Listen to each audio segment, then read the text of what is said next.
Hello, good morning to all of you. कैसे हैं आप लोग? अच्छे, मैं भी बहुत अच्छी हूँ। तो आज का जो टॉपिक है वो है वुड। आपको पता है अब वुड जो है हमारा एक मॉडल ऑक्सिलरी वर्ब है और एक बहुत इंपॉर्टेंट टॉपिक है, क्योंकि जैसे कि हमने और भी जैसे कि model auxiliary verb may could पढ़ा था, उसमें हमने देखा था कि मे का जो पास्ट टेंस माइट होता है, कैन का कुड होता है, वैसे ही विल का क्या होता है, वुड होता है। ठीक है। और जब हमने कल विल पढ़ा तो विल में क्या हमारी वुड से काफ़ी ज़्यादा रिलेटेड नॉलेज तो हमें वहीं मिल गई थी कि विल का जो यूज होता है कि मतलब कि third person, first person, second person, तीनों पर्सन के साथ हम कर सकते हैं। ठीक है। विल का यूज़ हमने फॉर्मल रिक्वेस्ट के लिए, फिर जैसे कि जब हम टेंस पढ़ते हैं तो हम वहाँ देखते हैं कि जैसे कि जो फर्स्ट पर्सन आई होता है, आई के साथ हमारा सेल का यूज़ होता है और सेकंड पर्सन और थर्ड पर्सन के साथ विल का। बल्कि हमारा जो ये मॉडल ऑक्सिलरी वर्ब में ऐसा बिल्कुल नहीं होता है। मॉडल ऑक्सिलरी वर्ब में first person, second person, third person, तीनों के साथ हम विल का यूज़ कर सकते हैं। तो चलिए आज के ये तो पता चल गया कि वुड का यूज़ भी हमारा फर्स्ट पर्सन, सेकंड, थर्ड तीनों के साथ होगा, इसमें कोई वो डाउट नहीं है। ठीक है।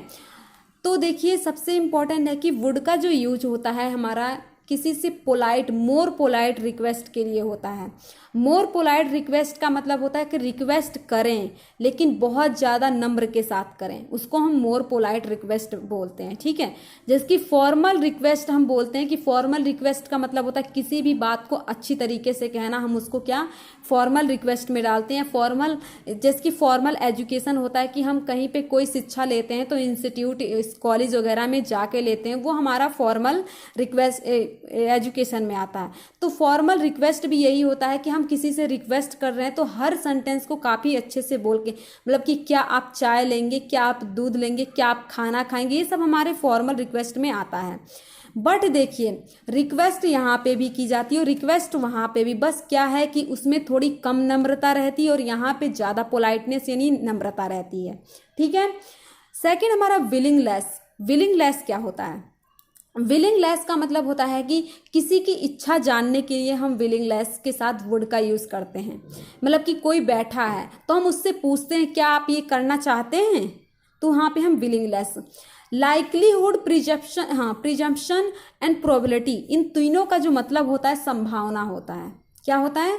संभावना होता है। प्रिफरेंस, प्रिफरेंस का मतलब होता है प्राथमिकता। प्राथमिकता का मतलब है जैसे कि जहाँ पे दो चीज़ें हो उनमें से किसी एक को प्रेफरेंस करना या प्राथमिकता देना, वहाँ पे हम प्रेफरेंस वाली सेंटेंस में भी वुड का यूज़ करेंगे। Okay. Strong desire, strong desire का मतलब होता है ये सिर्फ अपने बारे में कि कोई अपनी इच्छा को किसी के सामने बोलना कि मेरी इच्छा है कि आप ये करें, इसको हम स्ट्रॉन्ग डिज़ायर में बोलते हैं। अनरियल कंडीशन, सबसे पहले तो आप कंडीशनल और कंडीशन को समझिए। देखिए कंडीशन और कंडीशनल क्या होता है, जिसकी कोई एक सेंटेंस होती है, उस सेंटेंस के टू पार्ट होते हैं। क्या होते हैं? टू पार्ट होते हैं। और क्या होता है, उन टू पार्ट, दोनों पार्ट एक दूसरे पे टोटली डिपेंड होते हैं। जैसे कि अगर मैं आपसे एक सेंटेंस बोल रही हूँ कि अगर मेरी मम्मी यहाँ पे होती, ठीक है, मैं उनके साथ बाजार जाती, तो सबसे पहले मैं बाजार जाऊंगी तो मम्मी रहेंगी तभी जाऊंगी, मम्मी आएंगी तब मैं बाजार, ये दोनों क्या है, पार्ट एक दूसरे पे डिपेंड है ना, कि मम्मी आएंगी तब मैं बाजार जाऊंगी, मैं बाजार तब जाऊंगी जब मम्मी आएंगी। तो इसको हम कंडीशनल सेंटेंस में डालते हैं। अंडरस्टैंड? यहाँ देखिए डायरेक्ट और इनडायरेक्ट, जब हम डायरेक्ट और इनडायरेक्ट पढ़ते हैं तो हमारा क्या होता है, अगर कोई सेंटेंस हमारा पास्ट टेंस में है तो वहाँ पे वुड का यूज़ किया जाता है। अभी आप एग्जाम्पल देखेंगे तो काफ़ी अच्छे से क्लियर होगा। यहाँ देखिए फर्स्ट, देखिए indirect to direct to indirect narration में क्या होता है कि आपको पता है हमारा मतलब कि जब हम कोई भी सेंटेंस होती है तो डायरेक्ट से इनडायरेक्ट में रिपोर्टिंग वर्ब, रिपोर्टिंग स्पीच, ये सब क्या होते हैं, हमारे बहुत इंपॉर्टेंट होते हैं। तो इसमें बोला जाता है कि अगर किसी सेंटेंस में जो रिपोर्टिंग हमारी मतलब कि रिपोर्टिंग वर्ब अगर हमारी पास्ट टेंस में है तो हम वहाँ पे वुड का यूज़ करेंगे। जैसे कि ही टोल्ड मी दैट, उसने मुझे बताया था, क्योंकि बताया था आया, इसका मतलब ये पास्ट टेंस में ही है। उसने मुझे बताया था कि he would go to Jaipur the next day, कि वह अगले दिन जयपुर जाएगा। उसने मुझे बताया था कि वह अगले दिन जयपुर जाएगा। ये क्या है, हमारा रिपोर्टिंग वर्ब पास्ट टेंस में ही है। यहाँ देखिए he told me that, she should not agree to the proposal, उसने मुझे बताया था कि वह इस प्रपोजल के साथ मतलब क्या सहमत नहीं है, एग्री का मतलब सहमत नहीं है।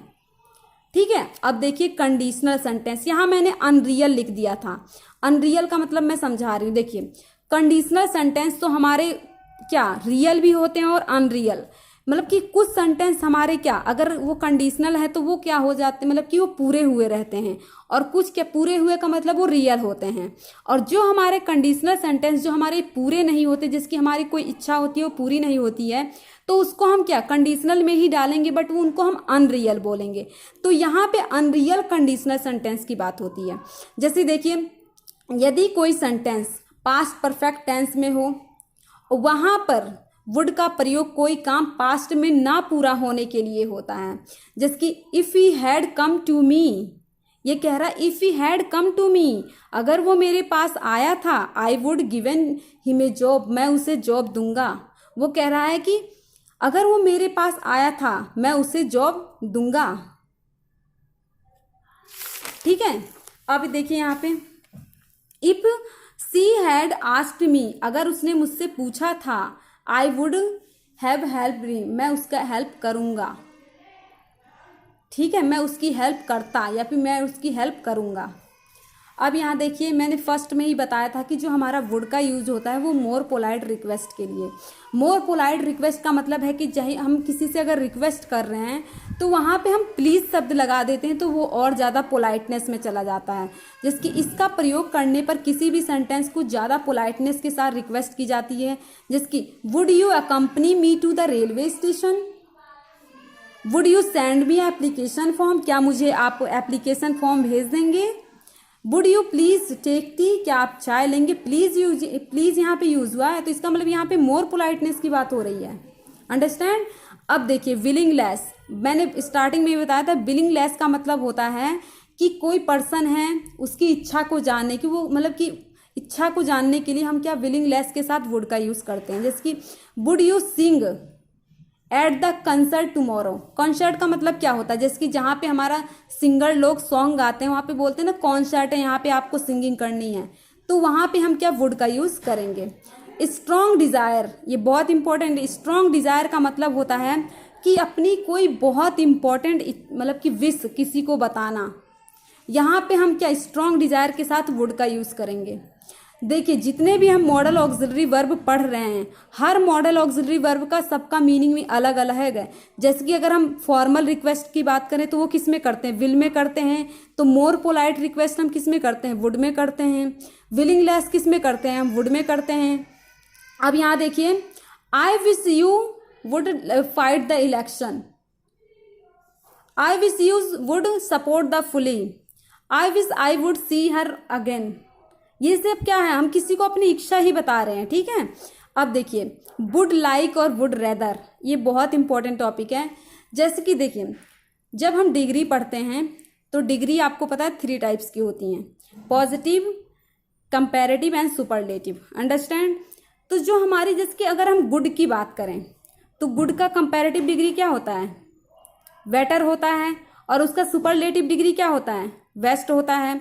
तो कंपैरेटिव डिग्री में हम सिर्फ 2 की बात करते हैं और सुपरलेटिव में 2 से अधिक। तो देखिए रेदर में क्या होता है, रेदर का मतलब होता है लाइक का मतलब तो समझ गए कि लाइक का मतलब क्या, एक चीज की बात होती है। बस रेदर में हमारे 2 में से किसी एक को प्रेफरेंस यानी प्राथमिकता देने के लिए हम वुड रेदर का यूज करते हैं। अंडरस्टैंड। एग्जाम्पल देखिए काफी अच्छे से क्लियर होगा। देखिए यह अपनी पसंद बताने में जबकि वुड रेदर का प्रयोग किसी एक चीज को प्राथमिकता दिया जाता है। देखिए वुड लाइक, जो वुड लाइक का यूज है वो हम किसी को अपनी पसंद बताने में सिर्फ एक चीज उसमें ली जाती है, बट वुड रेदर में 2 में से किसी मतलब कि 2 चीज में से किसी एक को बतानी पड़ती है। मतलब कि कहीं 2 चीजें हमें खाने के लिए रखी है, कोई पूछेगा कि आपको कौन सी चीज चाहिए तो आप किसी एक को ही बताएंगे। और हमारा वुड लाइक में होगा सिर्फ एक चीज के बारे में बात होगी कि आप ये लेंगे तो आप कहेंगे हाँ मैं ये लूंगा। जिसकी would you like to marry, आप शादी करना चाहेंगे। Would you like to coffee, आप कॉफी लेना चाहेंगे। I would rather study than see a movie, मैं मतलब कि वो कह रहा है कि मैं पहले स्टडी फिर मैं क्या मूवी देखूंगा। पहले वो किसको प्रेफरेंस कर रहा है, वो स्टडी को पहले बोल रहा है कि मैं पहले स्टडी करूंगा फिर मूवी देखूंगा। I would rather play than rest now, पहले मैं खेलूंगा फिर मैं आराम करूंगा। तो वो किसको ज़्यादा प्रेफरेंस दे रहा है, वो इसमें स्टडी को दे रहा है, यहाँ पे प्ले को दे रहा है। तो इसको हम क्या, यहाँ पे हम वुड रेदर का यूज़ करेंगे। अंडरस्टैंड। अब देखिए डिटर्मिनेशन, डिटर्मिनेशन बहुत इंपॉर्टेंट है। इसका यूज़ तो हमने क्या विल में भी करा था। डिटर्मिनेशन का मतलब होता है कि अपनी मतलब कि एक, जैसे कि हम कोई काम करते हैं तो काम करने से पहले हम डिसीजन ले लेते हैं कि हाँ इस टाइम के मतलब कि इन्हीं टाइमों में हम इस काम को करेंगे। तो अपनी दृढ़ता को बनाने के लिए मतलब कि बनाए रखने के लिए हम वुड का प्रयोग किया जाता है।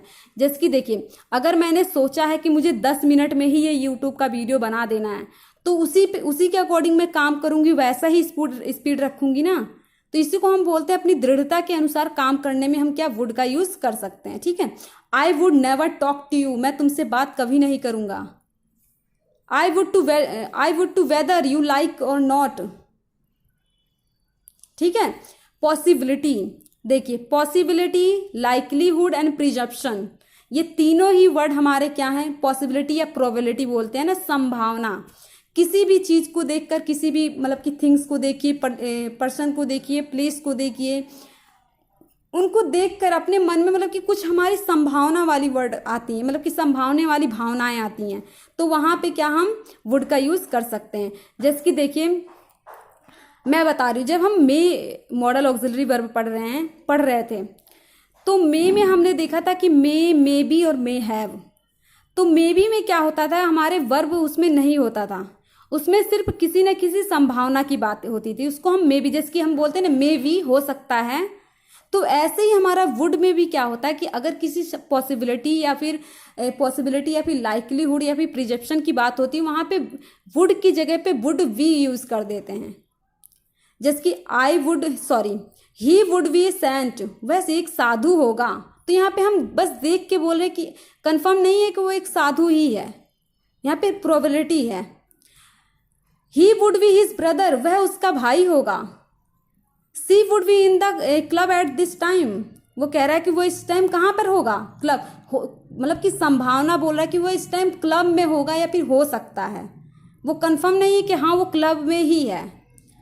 He would be in the field, वह मैदान में होगा। She would be about 18 now, मतलब कि किसी पर्सन को देखिए और आप कभी कभी उसकी एज को गैस करते हैं कि ये 20 का है, 10 का है, 17 का है, तो ये बोल रहा है कि वो 18 का होगा, वह लगभग 18 का होगा। ठीक है, 18 नहीं 80 का होगा। तो इसको हम प्रिजप्शन या अवधारणा, मतलब कि पहले अपने मन में कोई धारणा रखा हुआ है। तो थैंक यू सो मच। अगर इसमें कोई वर्ड या फिर कहीं भी मिस्टेक हो तो एक बार कमेंट बॉक्स में कमेंट कर सकते हैं। Thank you.